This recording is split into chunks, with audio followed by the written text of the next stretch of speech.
Ngapi? Mwezi wa sita. Kibiblia au kiroho, mwezi wa sita ni mwezi wa kupokea taarifa njema kutoka mbinguni. Amen.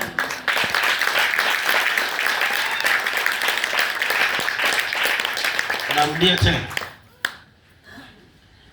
Kiimani ya Kikristo, kibiblia, na wale watu ambao tunafuatilia mwenendo wa kiroho au njia ya kimungu, ukisikia mwezi wa sita ni mwezi wa taarifa njema kutoka kwa Mungu kwenda kwa wanadamu.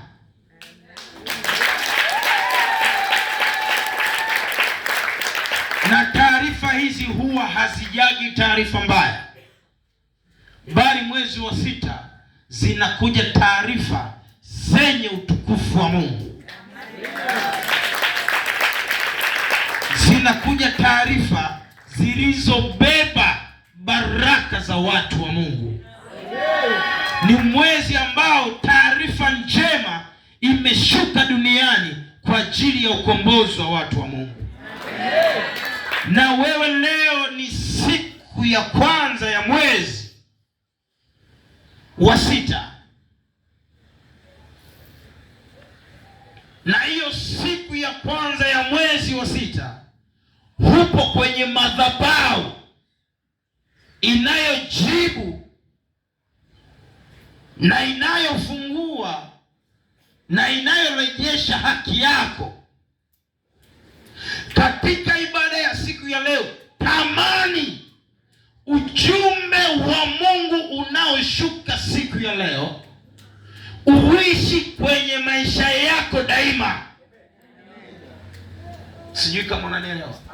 Ujumbe unaoshuka siku ya leo kutoka mbinguni ukawe ni ujumbe wako utakao kuongoza kwenye maisha yako daima, kwa sababu ni ujumbe uliobeba baraka za watu. Ni ujumbe uliobeba neema za watu. Yamkini uliomba toka Januari, February, March, April, May, June.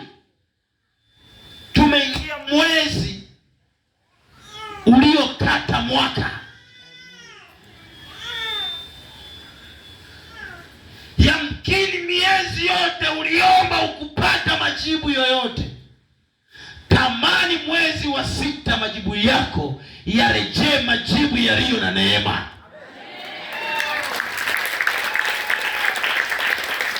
Yamkini kuanzia Januari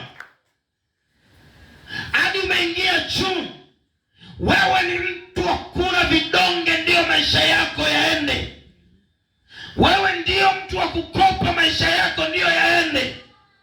Wewe ndio mtu wa kulazwa hospitali ndio maisha yako yaende.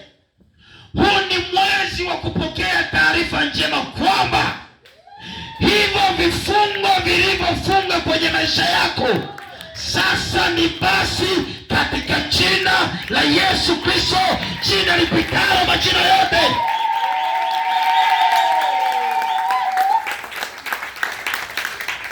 Huu ni mwezi wa kupokea haki miliki ya maisha yako. Ni mwezi wa kupokea vitu vya samani. Nikwambie, huu mwezi watu waliokuwa gerezani pasina makosa wanakwenda kutoka katika jina la Yesu. Huu ni mwezi watu waliokuwa wanatamani kitokee kinakwenda kutokea katika jina la Yesu. Mtaona watu wakubwa mnaotegemea kutoka mbinguni na hata duniani nimeitia tiji katika jina la Yesu. Ni wakati wa kuona utukufu wa Mungu unashuka. Ni wakati wa kuona neema ya Bwana inashuka. Chapa makofi na vigeregere. Huu ujumbe utembee kwenye maisha yako daima. Huu ujumbe utembee kwenye uchumi wako. Usiogope. Usiumie. Bali ni wakati wa majira yametimilika. Kuna ujumbe upo mrefu na kuja, nitakufundisha leo na nitakwambia. Lakini kabla ujumbe wa leo sijauleta, naomba unisikilize kwa umakini. Ninasoma kitabu cha Luka 1 mstari wa 26. Sio andiko la leo wala sio mstari